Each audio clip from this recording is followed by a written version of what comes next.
I was sitting in the garage, my hands still smelling of axle grease, when my son, the pilot, Daniel, called. He said, "Dad, I'm holding Sarah's passport right here. She's on my flight to France." I went cold because I was looking through the kitchen window, and she was right there. And she was right there, in the flesh, smiling and spreading peanut butter on toast for my grandson Matthew. The phone was still pressed hard against my ear. Daniel's voice, tinny and distant. "Dad, you hear me? How can a person be in two places at once?" It's an impossible question, and I've lived my whole life on logic. "Hello, everyone. My name is Peter. Thanks for stopping by. This is my story." It gets a little hard to believe, but I swear every word of it happened just like this. If you're settled in, maybe hit that like button, just so I know you're here with me. And if you get a chance, I'd be curious to know what state you're listening from. Just a little thing of mine. Anyway, I took a step back, deeper into the shadows of my garage. This garage is my world now. It smells right. It smells like Pennzoil and old pine and a lifetime of work. I was sitting on my stool, re-spooling an old fishing net. Not because I really needed the net, not anymore, but because my hands, they just need something to do. Ever since I retired from the docks, my hands just feel empty, lost. I tried to keep my voice steady, keep the shake out of it. "Daniel, are you sure? Has to be a mistake, son." His voice was clipped, certain. "That's Daniel for you. He's a pilot. There's no maybe when you're 30,000 feet in the air." "No mistake, Dad. Passport says Sarah Dean. I checked it myself. She just boarded. I've got the passport right here in my flight bag." I leaned against the workbench, the cold metal biting into my hip. I looked through that little window again. Sarah was wiping a smear of strawberry jam off Matthew's cheek. I could hear his laugh, a high little giggle, even through the closed door. It was an image that couldn't be wrong. It was real, but Daniel's voice was real too. And my brain, well, my brain, the brain of a mechanic, the brain of a fisherman, it just stalled. It felt like a gear grinding, trying to catch a tooth that wasn't there. A person cannot be in two places. It breaks every rule of physics I've ever known. I mumbled something about a bad connection to Daniel and hung up. I dropped onto my old folding chair, the one with the cracked vinyl seat. My hands were still tangled in the net. My heart gave one hard, painful thump against my ribs, and then it just seemed to sink, go cold. Part of me, the old me, wanted to storm into that kitchen, hold up the phone, and just ask her, "Who in the hell are you?" But I didn't. I couldn't. You know, being an old man in your son's house, it's a difficult thing. It's a tightrope you walk every day. My wife, Mary, God rest her soul, she's been gone 2 years now. When she was alive, this was my house. I was the head of it.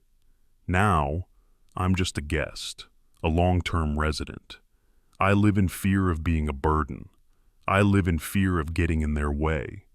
My son, Stephen, he's a good boy, but he's got his own troubles. This woman, Sarah, she makes him happy, I guess. If I go in there raving about impossible phone calls and duplicate people, what do you think they'll say? What do you think he'll think?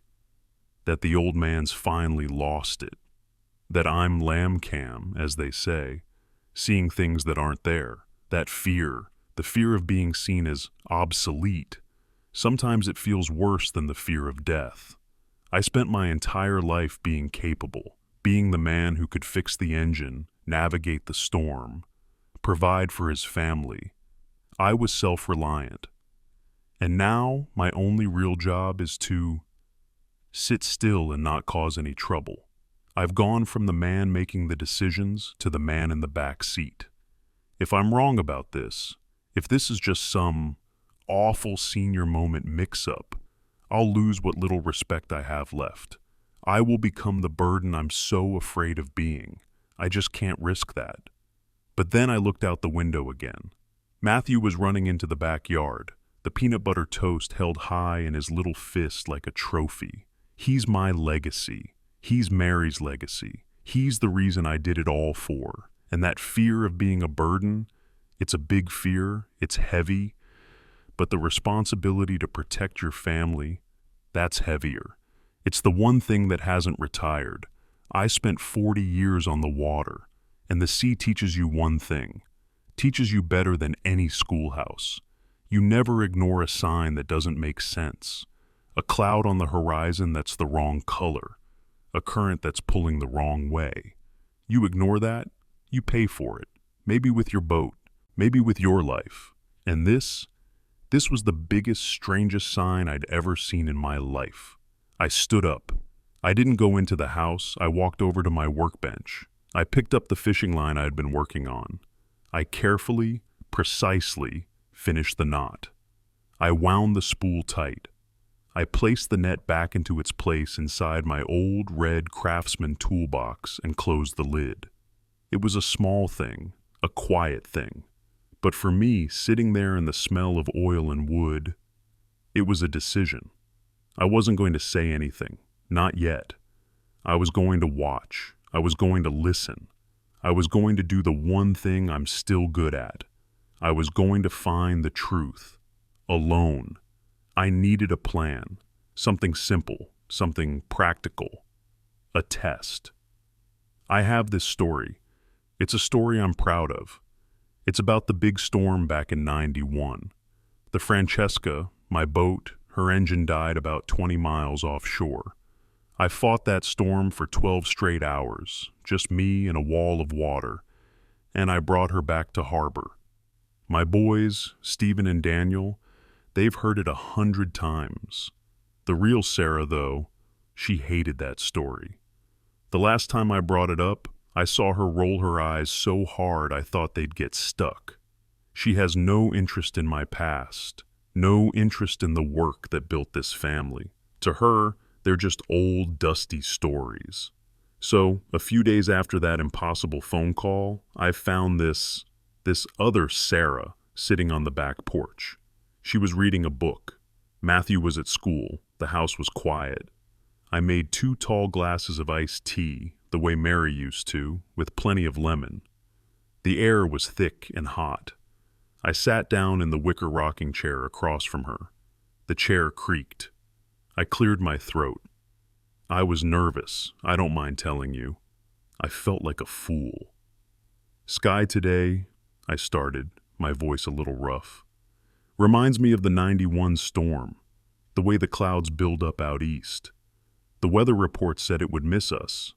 I was bracing for it, bracing for her to sigh, or pick up her phone, or just get up and leave. But she didn't. She very deliberately closed her book, folding the corner of the page, and placed it face down on the little table between us. She looked right at me, and she listened. I mean, really listened, not just waiting for her turn to talk. When I got to the part where the anchor line snapped, I saw her hand go up to her mouth. She leaned forward. "Weren't you terrified, Peter?" she asked. It hit me like a jolt. No one's called me Peter in a long, long time. To my kids, I'm Dad. To Matthew, Grandpa. To everyone else, well, I'm mostly just Mr. Jensen or Sir. But she said Peter, my name. "How did you keep your head straight?" she asked. Her voice, it wasn't just polite. It was warm. It was full of genuine respect. We sat there and talked for almost an hour. I told her the whole story, the parts I usually leave out. The fear, the cold, the sound the hull made when it dropped off a big wave. And she just listened, took it all in. For the first time since Mary passed, I didn't feel like a useless old man who'd outlived his purpose. I didn't feel like a piece of furniture. I felt seen. I felt recognized. And that feeling, man, it's a powerful thing. It was like a sip of warm water on a freezing day. It spread through my chest, loosened something that had been tight for 2 years. It felt so good that it made me hungry for more of it. And that, right there, is what made me doubt it. It was too good. Sarah, the real Sarah, had never, not once, treated me like that. Then, 2 days later, the real one came back. I don't know how I knew. Nobody announced it. But the air in the house just changed. It got heavier, tense. The doors seemed to close just a little bit harder. That night, Stephen was on the couch watching ESPN, some baseball game. Sarah was in the armchair next to him, scrolling on her phone. The only sound was the TV and that awful, sharp click, click, click of her fingernail tapping the glass screen. It was a sound that just got under my skin. I sat down in my old lazy boy recliner. I waited for a commercial. I cleared my throat the same way I did on the porch. "Wind's picking up," I said, loud enough for them to hear. "Reminds me of that storm back in '91. Sarah didn't even look up from her phone. She let out a long, loud, dramatic sigh, the kind that's designed to be heard. "Oh my God, Dad, that story again? Seriously? I know it by heart. The engine died. You fought the waves. You saved the day. We get it. Can you just let me have some peace and quiet?" She said it right there, right in front of Stephen. My throat just closed up. It felt like I'd swallowed a stone. I looked over at my son. He just sank a little deeper into the couch, his eyes glued to the TV. He didn't say a word. Not one word to defend me. That warm, wonderful feeling from 2 days ago, it was gone, evaporated. All I felt was the cold. I was invisible again. Just an old man telling boring stories. I didn't say anything. I just pulled myself up out of the chair. My knees cracked.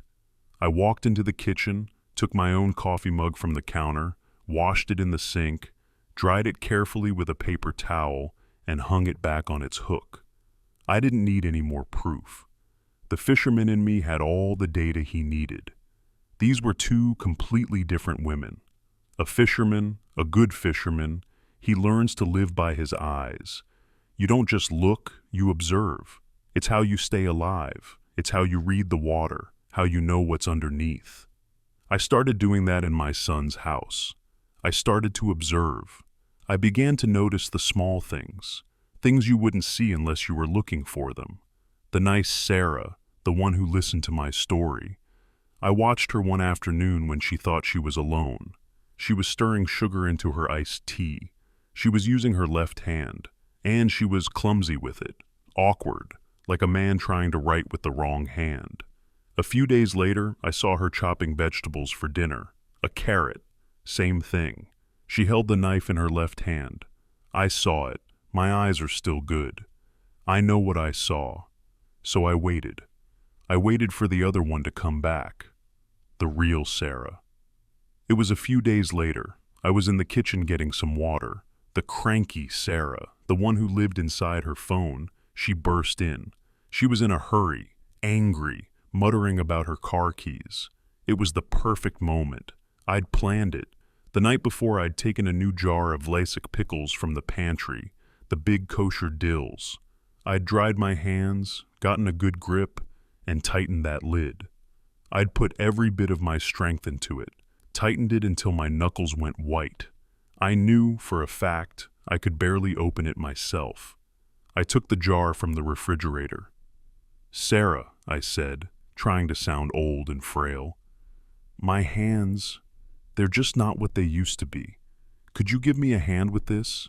She let out that impatient sigh, the one I knew so well. She snatched the jar from me. "Honestly, Dad," and then with one quick, violent twist of her right hand, the lid popped. That hiss of the vacuum seal breaking was the loudest sound I'd ever heard. She didn't even flinch. All strength, all pure, unadulterated, right-handed power. She slammed the jar down on the counter. "Here," she snapped. "And try not to tighten it so much next time." I just looked at her. I let the silence hang for a second. "That's funny," I said, keeping my voice level. "Just yesterday I could have sworn I saw you using your left hand for everything." Sarah, the real Sarah, she laughed. It wasn't a real laugh. There was no joy in it. It was cold and sharp. It was a weapon. She stepped right up to me, got in my space. She put her hand on my shoulder, and gave it this fake, pitying squeeze. "Oh, Peter," she cooed, her voice dripping with false concern. "You're tired. I've always been right-handed. You're getting so forgetful these days."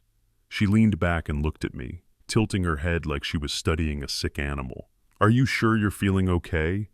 Maybe we should get you to a doctor, just to check." Every single one of those words, they were like needles. Each one aimed directly at the darkest fear I owned, the fear that I was losing it, that my mind was broken, that I couldn't trust my own eyes anymore. That doubt, it's a poison. It got inside me, and it spread. For the next 2 days, I just deflated. I started to question everything. Did I really see her use her left hand? Was I so desperate for a kind daughter-in-law that I invented one? Did Daniel really say he had her passport, or did I just imagine that too? Was I, after all these years of being the capable one, finally becoming the lamb-cam old man they all saw? I felt myself becoming passive, resigned. I retreated to the garage. I'd just sit there for hours, the fishing net in my lap, not even working on it. Just sitting, lost. But then I saw Stephen. It was late, well past midnight. The whole house was dark except for the one small light over the kitchen stove. He was at the dining room table, buried in a pile of envelopes and his laptop. He had his hands buried in his hair, just pulling at it. Stephen's a good kid, a hard worker, but he's like his mother, never was any good with a checkbook. I stood there in the dark hallway, just watching him. I heard him mutter to himself, his voice cracked with stress. "Where is it going? Where is it all going? I just got paid." And just like that, the fog in my head, it burned away. The doubt didn't matter. The fear didn't matter. That was my son. He was in trouble. And the responsibility of a father, that doesn't retire. Ever. I waited. I waited until I heard his bedroom door click shut, until the last light went off. I waited another hour, until the whole house was deep in that heavy 3 a.m. silence. I knew I shouldn't. It's his home, his privacy. It went against every rule I'd ever lived by. But I had to. I crept into his small office. The room smelled like dust and old paper. I didn't turn on the overhead light. I just clicked on the little green banker's lamp on his desk. In the bottom desk drawer, underneath a stack of old car insurance policies, I found them. A thick bundle of credit card statements. I knew he had been hiding them there. I sat in his chair, the leather creaking in the silence. I spread them out under the small pool of light. My hands were shaking. The numbers just jumped off the page.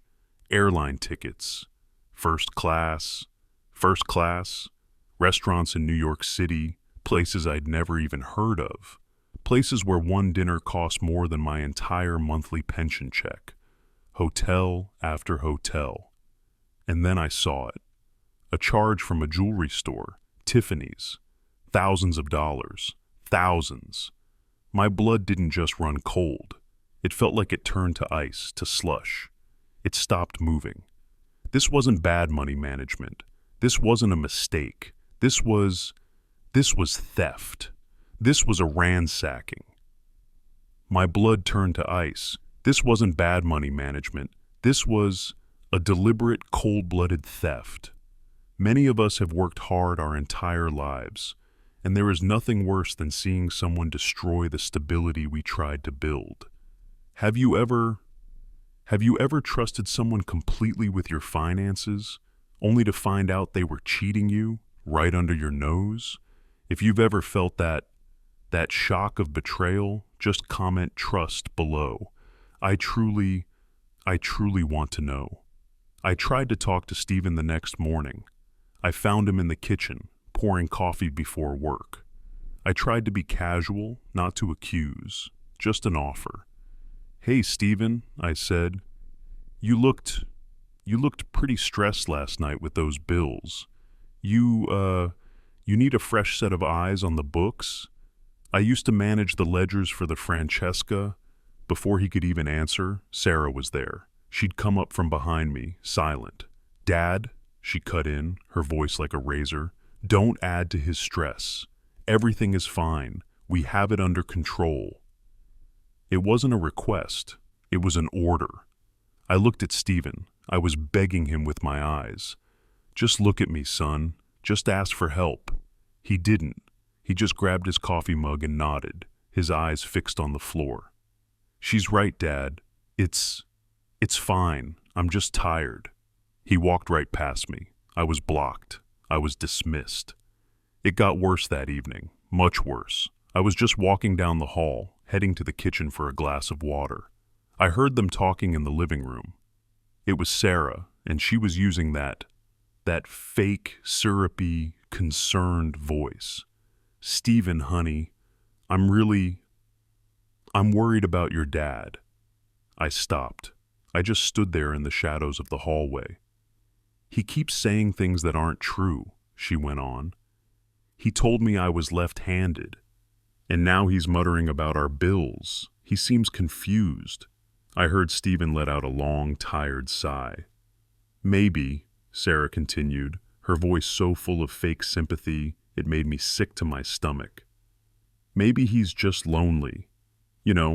Maybe we should look into a day center for him, just a few hours a day, get him involved in activities, with people his own age. A day center." The words they hit me like a physical blow, like a punch to the gut. A day center, a place you drop off a problem, a place for old broken things that are in the way. And my son Stephen, he didn't even argue. He didn't defend me. He just sat there, silent. And his silence was the answer. In that one moment, I realized I wasn't a person to them anymore. I wasn't a father. I was a piece of faulty equipment, a problem to be managed. That was the bottom. That was the valley. I felt a kind of hopeless despair I hadn't felt even in the '91 storm. At least in the storm, I was fighting something. Here, I was just being erased. They were taking away my competence, my voice, my very right to be an adult. I was completely lost. What had I done wrong? I worked my whole life to provide for this family, to build something. And now, I was being pushed out of my own home, by my own son, for trying to protect it. I retreated to the garage. It was the only place left. My only refuge. I didn't come out for the rest of that night. I didn't come out at all the next day. I just sat on my stool, the smell of grease and old wood my only company. But I couldn't stay in there forever.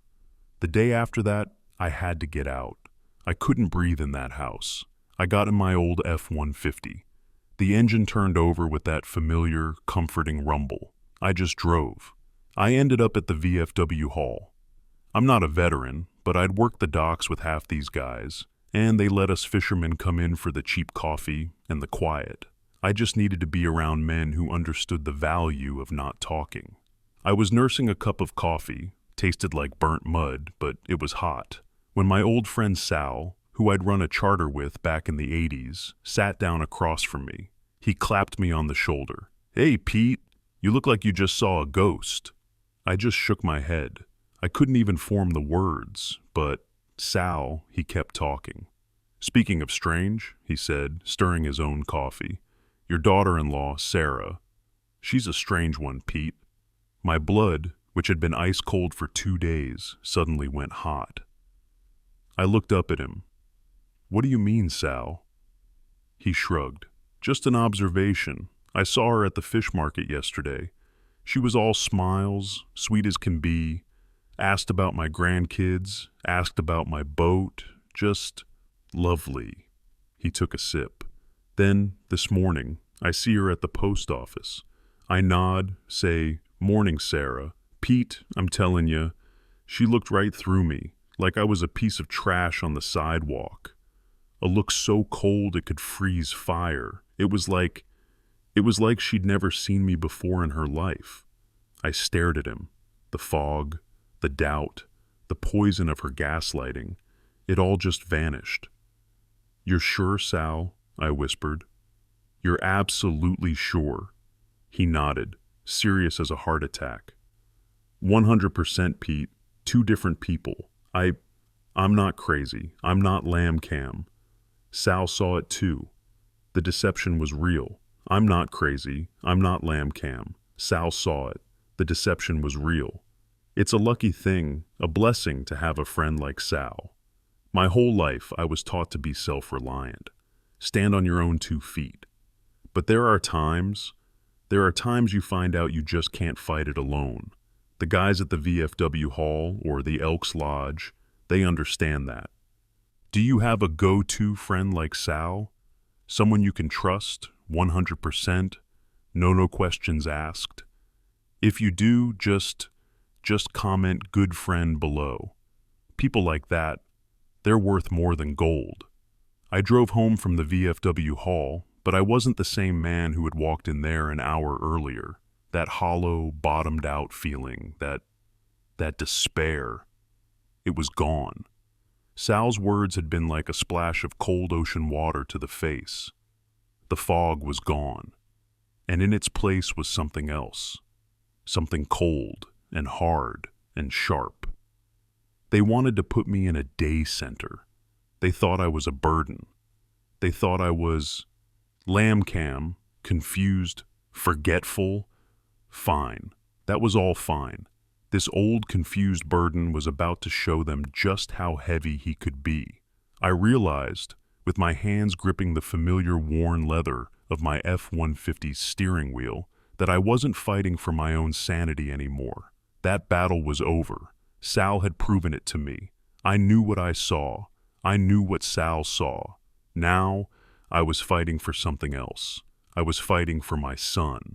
And I was fighting for my grandson, Matthew. I wasn't a patient anymore. I wasn't a problem to be managed. I was a fisherman again. I was a hunter. And the first rule of hunting is, you learn your quarry. You learn their habits, their movements. You don't guess, you know. I went to the little desk in my garage, the one next to my toolbox.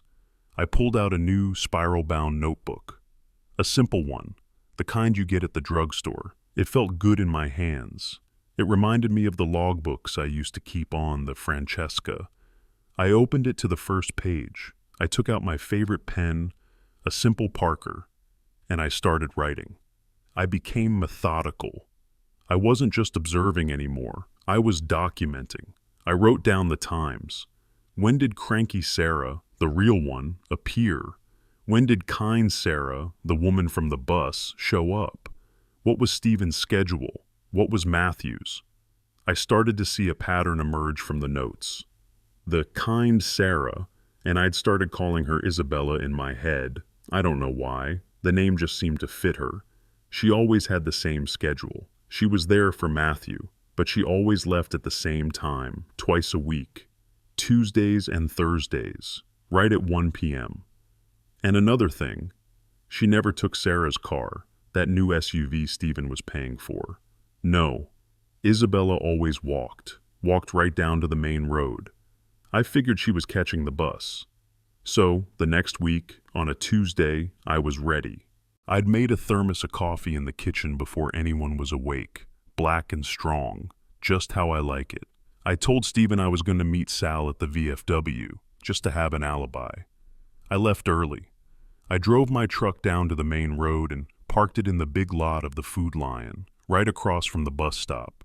I was far enough away to be invisible, just another old truck in a parking lot, but I had a clear view. I settled in. Sure enough, at 1:05 p.m., here she came, walking fast, looking over her shoulder. She was nervous. She got on the number 4 bus. The bus pulled away with a hiss, and I started my engine. I followed it. I stayed 2 cars back, easy and slow. The bus chugged its way across town, heading east, into a part of the city I hadn't seen in, God, maybe 20 years. Not since I'd bought some used parts for the boat engine. This was the other side of town. The old mills were shut down, their windows like empty eye sockets. The houses got smaller, the paint peeling, storefronts were boarded up. It was the kind of place that prosperity had forgotten. She got off on a street called Elmwood. She pulled the collar of her jacket up, even though it wasn't cold, and she walked fast. She kept looking around, like she was afraid of being followed, which, I guess, she was. She turned into a narrow, 3-story apartment building. The bricks were crumbling, and one of the front windows was cracked. She disappeared inside. I drove my truck past the building, went down to the end of the block, and pulled into a little dirt alley next to a closed-down tire shop. There was a huge pile of old, discarded tires. I backed the truck in, nice and slow, positioning it so I was hidden by the pile, but could still see the front door of that building. I put the truck in park. I turned the engine off. And I waited. This is the part the sea teaches you. This is the part nobody understands anymore, in this world of instant everything. The sea teaches you how to be still, how to just wait. You wait for the tide, you wait for the fish, you wait for the storm to pass, you just wait. So I sat there, in the cab of my old truck, the familiar smell of worn vinyl and that faint, permanent scent of engine oil. I just watched that door. I didn't turn on the radio, I just sat, and I watched, and I listened. 1 hour went by. I drank some coffee. It was lukewarm. A second hour started. The sun had moved across the sky, and now it was coming in hot through the passenger window, baking my arm. I watched a dog wander down the street. I watched a mailman make his rounds. I just sat.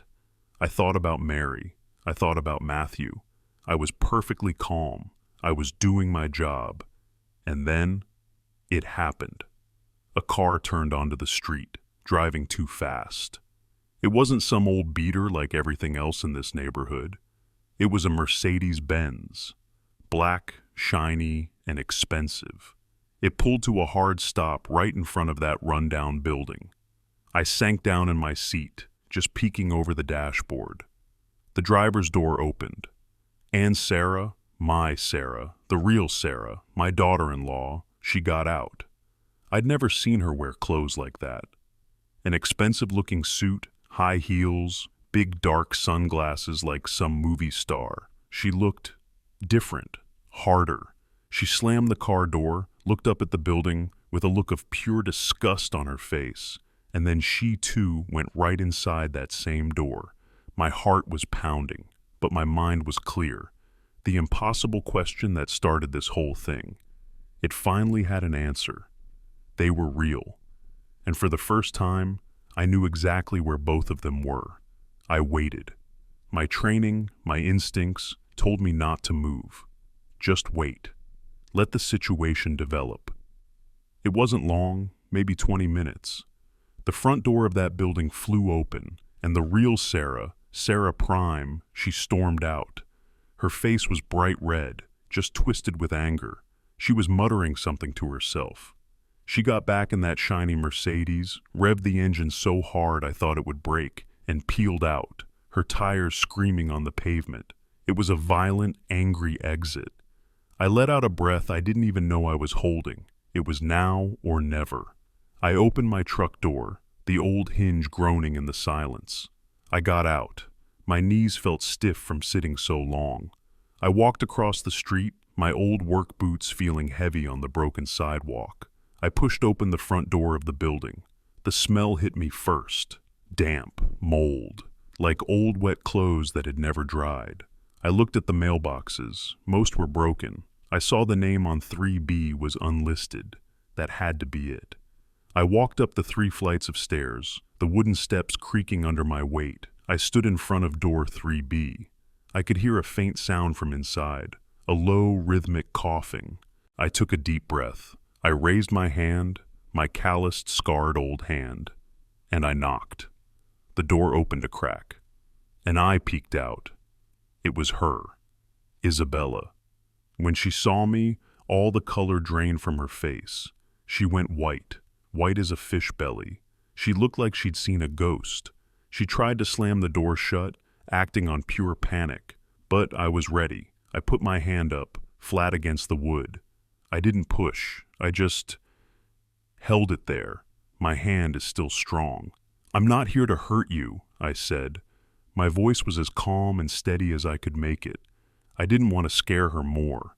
"I'm not here to cause trouble. I just want the truth." She stared at my face. Then she looked down at my hand, this old mechanic's hand, pressed against her door.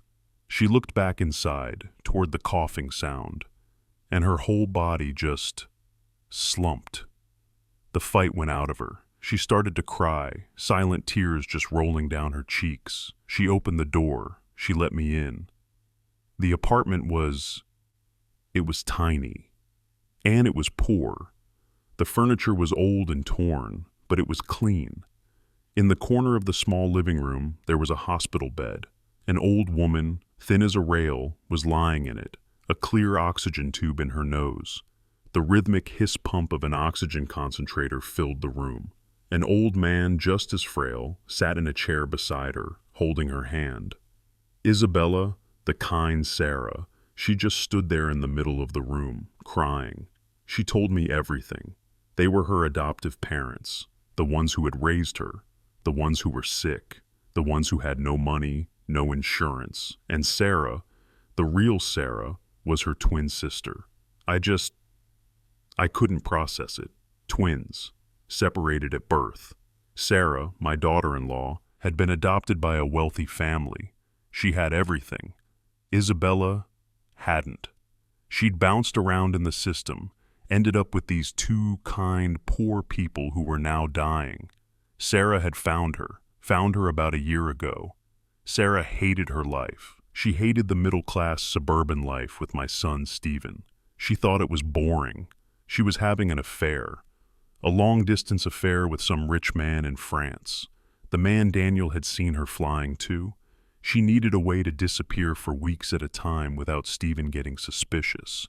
She needed a stand-in, a body double, and she found one. Her own blood, her own sister. Isabella, desperate for money to pay for the medicine, for that oxygen machine, for the rent on this tiny, sad apartment. She agreed. Sarah was paying her to impersonate her. The theft from Stephen's bank account, that was Sarah. The cruelty, the coldness, that was Sarah. The kindness, the respect, the woman who had listened to my storm story, that was Isabella, an actress paid to be there. Sarah was using her own twin sister, a sister she'd never known, only to use her. That betrayal, that felt, it was worse than the money. It was a sickness. It went against everything I've ever believed about family, about loyalty. You don't do that to your own blood. I drove home. My mind wasn't just spinning, it was aching. I was so angry I could barely see straight, but I felt this profound pity, this sadness for Isabella, trapped in this awful situation. I parked the truck. I walked into the house. It was quiet. Stephen wasn't home yet. And then I heard it. A small sound, a little muffled, sob. I looked around. I heard it again, from the living room. I walked in. I looked. And there he was. Matthew, my grandson. He was huddled in the little space behind my lazy boy recliner, my chair. He was hiding, his face buried in his knees. "Matthew," I said, my voice soft. "Hey, buddy, what's wrong?" He looked up, and his face, it just broke my heart. It was streaked with tears and confusion. He saw me, and he scrambled out and just launched himself at me. He wrapped his little arms around my legs and squeezed so tight, burying his face against my pants. "Grandpa!" he sobbed. "Grandpa!" I knelt, wincing as my knees popped. I pulled him into my arms. "What is it, son? What happened? Tell Grandpa." He couldn't even talk at first. He just choked on his sobs. Finally he whispered, Why does Mommy, why is she so different?" I held him tight. "What do you mean, buddy?" Sometimes, he cried, Mommy sings to me." That was Isabella. and she reads me stories, but then sometimes she yells. She yelled at me today. That was Sarah. I just spilled my juice. It was an accident.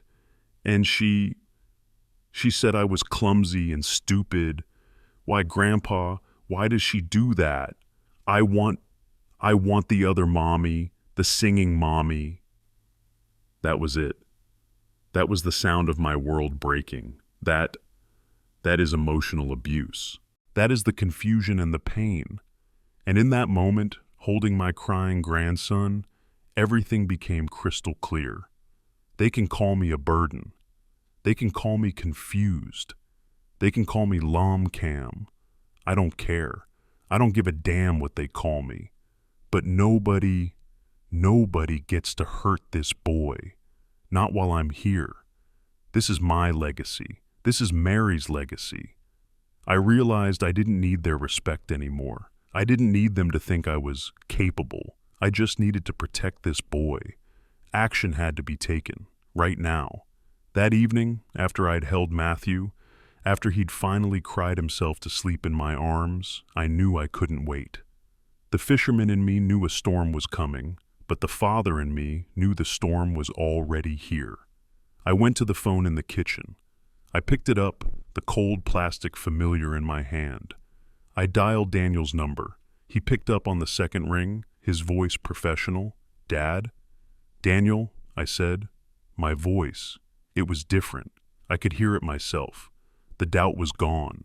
The hesitation, the fear of sounding lamb-cam, it had all been burned away. I need you to come home, now, tonight, and you bring that passport with you. There was a pause on the line. He didn't ask if I was okay. He didn't ask if I was sure. He heard it.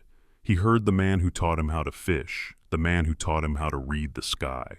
I'm on it, he said. I'll catch the first available flight. I'll be there, Dad. I hung up. But I couldn't wait for Daniel. I couldn't sit in that house for one more second, knowing what I knew. Knowing that my son was being bled dry and my grandson was being emotionally torn apart. I had to face her, but not in the house, not in front of Matthew, not even in front of Stephen, not yet. This was between me and her. I wanted to do it right. I wanted to look her in the eye, man to man, so to speak. Give her one final chance to, I don't know, to what? Confess? It seemed impossible. I knew her routine. I'd seen it in my little notebook. Every morning, after she dropped Matthew at preschool, she'd drive Stephen's SUV to that new, expensive coffee shop downtown. The one with the $5 cups of coffee. I was there before her. I parked my old F-150 in the corner of the parking lot, half hidden by a landscaping truck. I sat, and I waited. Just like I'd waited outside that apartment building. It was my strength, waiting. She pulled in, parking right by the front door, of course. She sauntered in and came out a few minutes later, holding one of those giant cups, laughing at something on her phone. She looked like she didn't have a care in the world. I got out of my truck. I didn't run, I just walked. I intercepted her, right as she got to her car door. I just stood in her way. We need to talk, Sarah. She jumped. She hadn't even seen me. Her first look was annoyance, irritation. God, Peter, she said, rolling her eyes. You scared me. What do you want? Did you come all the way down here for what? Pocket money? Pocket money. The words were meant to sting, meant to remind me that I was a dependent, a guest house resident. A month ago, that would have crippled me. It would have sent me shrinking back to my garage. But I just looked at her. I let the insult hang in the air and die. I've been to apartment 3B, I said, my voice quiet. I met Isabella. The change. It was immediate. The smug, condescending smile. It didn't just fade. It evaporated. It shattered. The hand holding the coffee cup trembled, just once. Her face went hard, the color draining from it, leaving just the makeup, like a mask. She darted her eyes around the parking lot. Left, right. No one was close, no witnesses. This wasn't a daughter-in-law talking to her husband's father. This was something else. She took a step toward me. She got right in my face, so close I could smell the sharp, expensive perfume she wore. It smelled like chemicals, not like the simple, clean scent of soap Mary used to use. "You old man," she hissed. The voice wasn't her Sarah voice. It was a new one. It was low, and it was full of pure, undiluted venom. "You have no idea what you're doing." I didn't move. I just held her gaze. "You really think you're going to win this?" she sneered, her lip curling. "You think Stephen," and she spat his name, "is going to believe you? A retired, confused, lamb-cam old man who should be in a nursing home? You think he'll believe you over me?" She was jabbing her finger into my chest with every word, hard. "You are nothing," she continued, her voice shaking with rage. "You are a burden, Peter, a ghost that just sits in the corner, a shadow in your own son's house." She had used every single word, every knife she had, every fear I had ever confessed to myself in the dark. Lam Cam, Genang, Vozung, a shadow. This was her. This was the real Sarah, the one who had been hiding behind Isabella's kindness and her own cold indifference. She leaned in closer for the final, killing blow.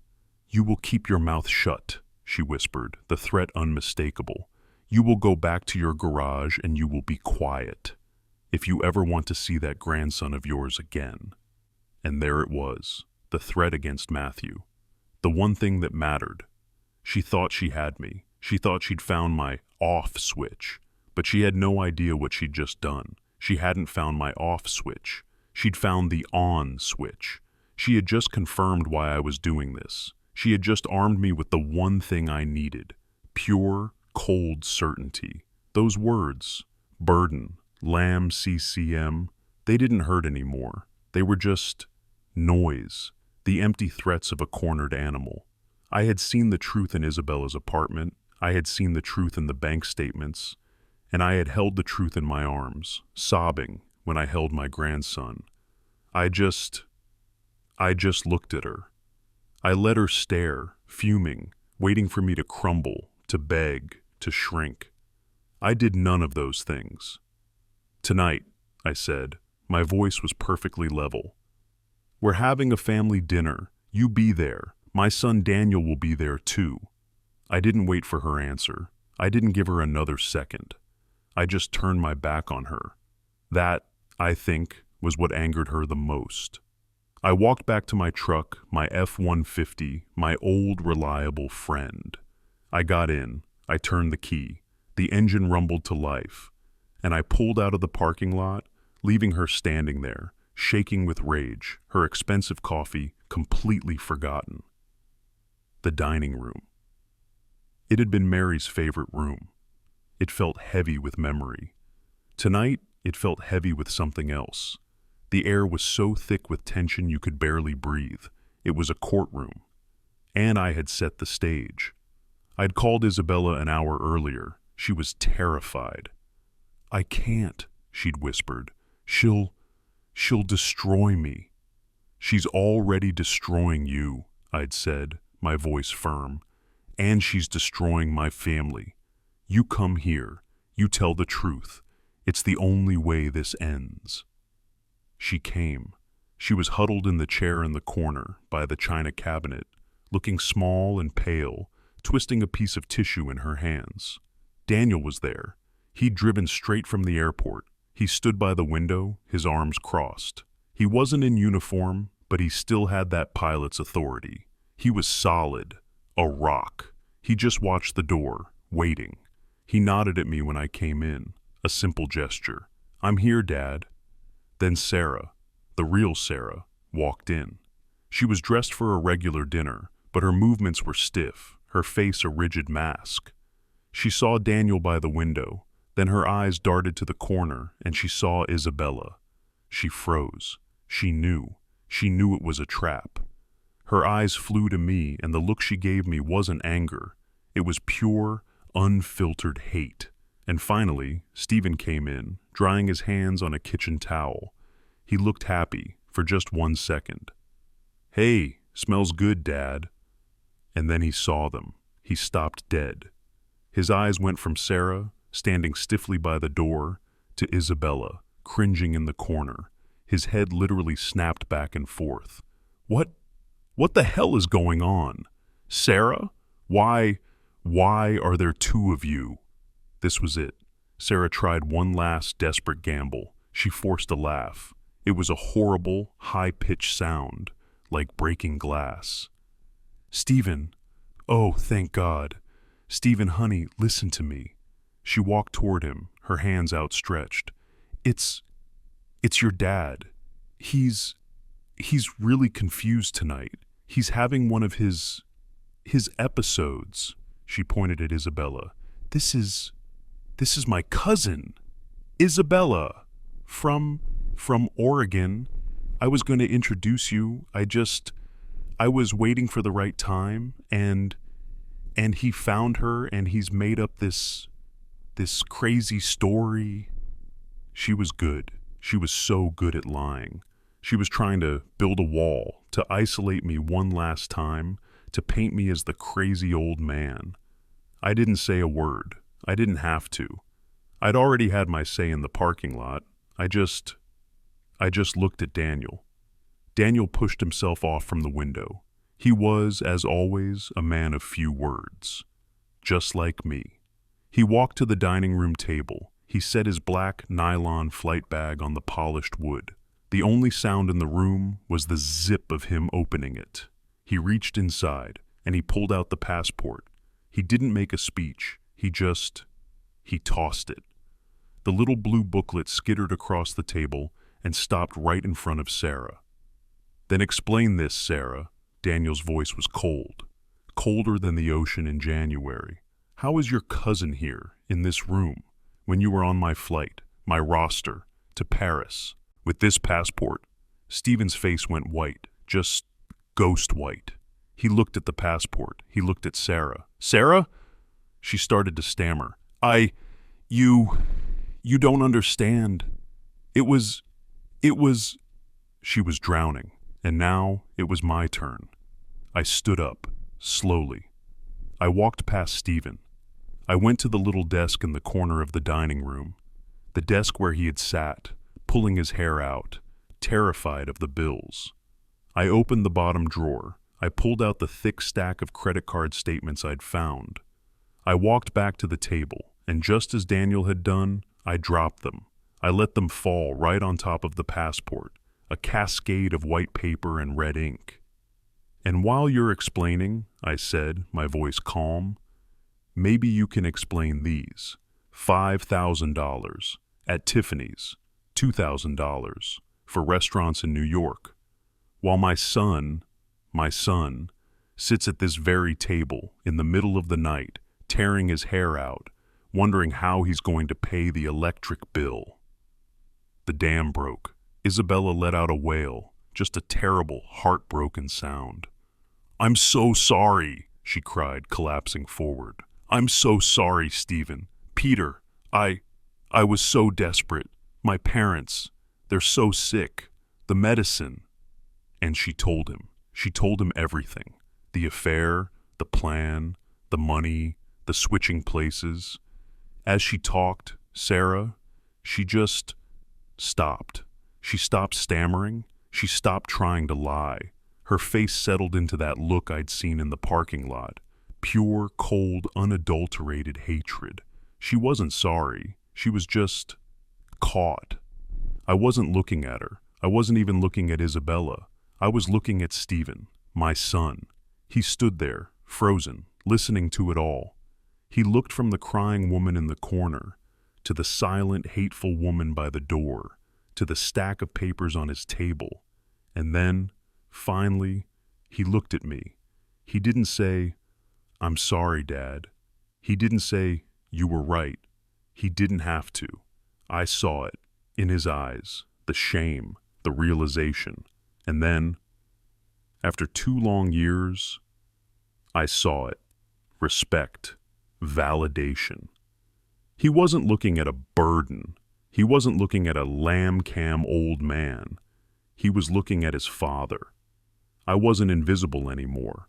I wasn't a shadow. In that moment, sitting at the head of my own table, in my own house, I had taken my place back. I was Peter Jensen. I was the father. I was the protector. And I had just saved my family. Backed into a corner, with all her lies exposed. The real Sarah, she just exploded. There were no more tears. There was no more fake concern. There was just a pure, raw, toxic rage that had been hiding underneath all this time. She turned on Stephen, her own husband. Her voice was a shriek. "This is your fault. All of it. You failure. You weak, pathetic failure. Did you really think I wanted this? This cheap house, this cheap life with you?" The words just hung in the air, sharp and poisonous. Stephen he just stood there, taking it. I took a step forward. I put myself between them. "That's enough, Sarah." My voice wasn't loud, but it was low and it was heavy, like an anchor chain. "You've betrayed this family." Her head snapped toward me. Her eyes, they looked wild, unhinged. "You!" she screamed, and the sound of it, it was just pure venom. "This is because of you! You meddling old man! You nosy, useless old burden!" She knew. She knew every word to use. She knew exactly where to stick the knife. She saw me standing there, saw Daniel, saw her whole world collapsing. And she went for the one place she knew would hurt the most. She took a breath and she smiled, a horrible, stretched smile. "You should have died," she whispered, and the whisper was louder than the scream. "You should have died right along with that wife of yours." The room, it stopped. All the air was sucked out of it. I heard Isabella gasp. I saw Daniel, my calm son Daniel, clench his fists at his side so hard his knuckles went white. And me, I felt it. Of course I felt it. It was a direct hit. Right into the deepest, darkest hole in my life. The loneliness I've lived with for 2 years. The fear that I was just a burden. That I had outlived my purpose. That I should have just gone with Mary. It was a cruel, terrible blow, but a strange thing happened. It hurt, but it didn't break me. I just looked at her. I didn't flinch. I didn't shout. I just held her gaze. And I think that's what finally broke her. My silence. The fact that her biggest, most powerful weapon had done nothing. I've been on the Francesca in a Category 2 hurricane. I've seen waves as tall as a 3-story building, and I've heard the wind scream so loud it sounds like the world is ending. She was just a squall, a loud, nasty, localized storm, and I had seen worse. Stephen, his face was, I'd never seen him like that. It was white. He was shaking, not from fear, from a final, cold realization. He looked at the woman he'd married, and he spoke, his voice barely a whisper, but it cut through everything. "Get out, Sarah." She looked at him, stunned for just a second. "What?" "Get out of my house." Sarah she laughed, that same cold breaking glass laugh. "Gladly," she sneered. She grabbed her purse from the chair, the one that probably cost half a month's mortgage. She didn't look at Stephen, she didn't look at Daniel, and she didn't even glance at Matthew, who had woken up from the shouting and was standing in the doorway, his little face pale with terror, tears streaming down his cheeks. She walked right past him, as if he wasn't even there. She pulled open the front door. "I am so sick," she said to the night air, "of this broke, pathetic life." The door slammed shut. The sound of it echoed through the house, and she was gone. The silence she left behind it was heavier than the shouting. It was a vacuum. It was the silence of a house that had just been torn apart. Stephen he just folded. He stumbled to the dining room chair and he collapsed into it, putting his head in his hands. He just started to sob. Not loud, just these deep, broken, shoulder-shaking sobs. The sound of a man whose life had just been detonated. Matthew, my grandson, he looked at his father. He looked at the closed front door, and then he ran. But he didn't run to Stephen. He ran to me. He wrapped his little arms around my legs, burying his face into my pants, and he just held on, like I was the only solid thing left in the world. Isabella just stood in the corner, her hands over her mouth, lost. Daniel let out a long, slow breath and walked over to put a hand on his brother's shoulder. I stood there for a second, just feeling the weight of my grandson against my legs. I put my hand on his head, on his soft hair. I looked at my son, Stephen, crying at the table. I looked at the wreckage. I didn't say a word. I didn't say, "It's going to be okay." I didn't say, "We'll figure it out." I just let go of Matthew.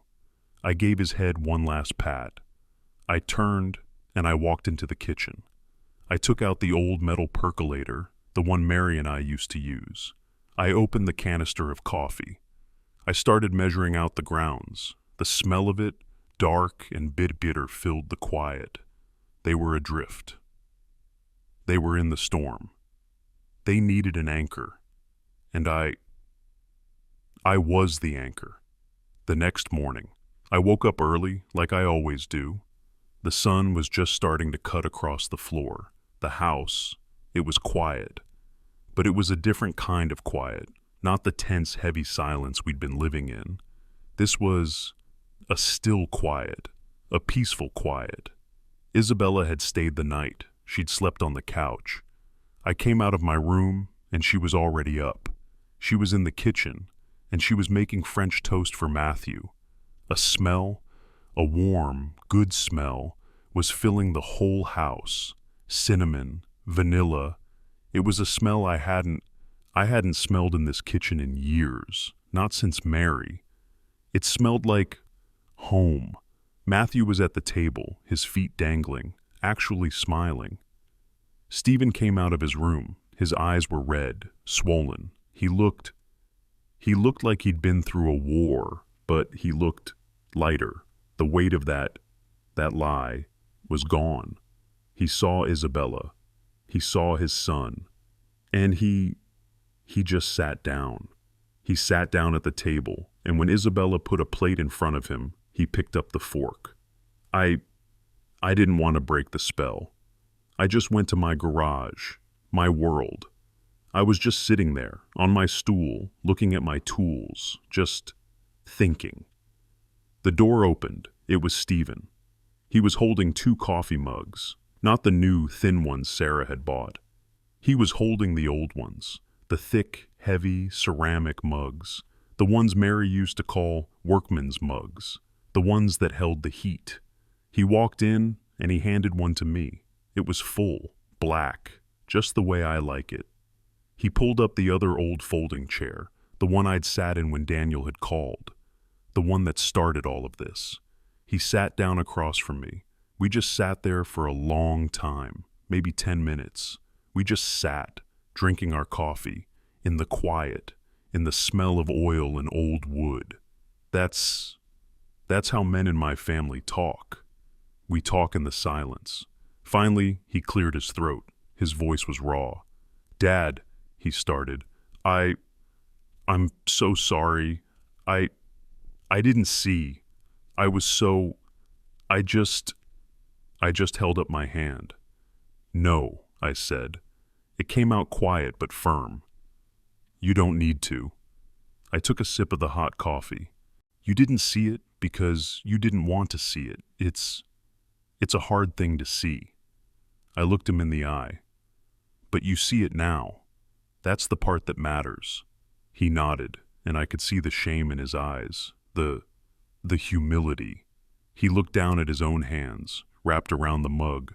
"What do I do now, Dad?" he whispered. I'm ruined. She took everything. I don't know what to do." I looked around my garage, at the tools on the pegboard, at the workbench I'd built with my own hands. I looked at the old fishing nets, the ones I'd mended, the one I'd been holding that first day.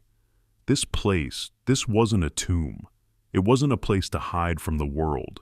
It was a workshop. It was a place where you build things, where you fix things.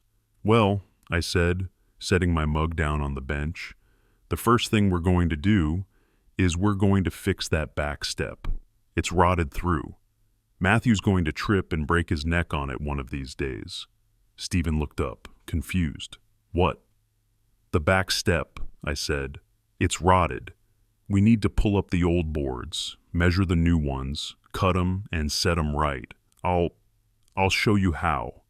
I pointed toward the yard, where we could see Matthew and Isabella just sitting on the grass. And then we take care of that boy. And we take care of her. I stood up. I went to the workbench. I picked up a hammer. A man isn't defined by the job he retired from. He's defined by the responsibility he's willing to take, by the people who depend on him. I truly thought that when I hung up my boots from the docks, my purpose was over, that I was just empty, waiting. I was wrong. My job was over. But my mission as a father, my mission as a grandfather, that never ends. That's the one you don't ever get to retire from. I had found my legacy again. It wasn't in a boat. It wasn't in a bank account. It was in the action, in being there, in showing up, in mending what was broken, in being the pillar, the anchor when the storm hits. My name is Peter. I'm a fisherman. I'm a father. And I am not invisible. Thank you. Thank you for listening to my story.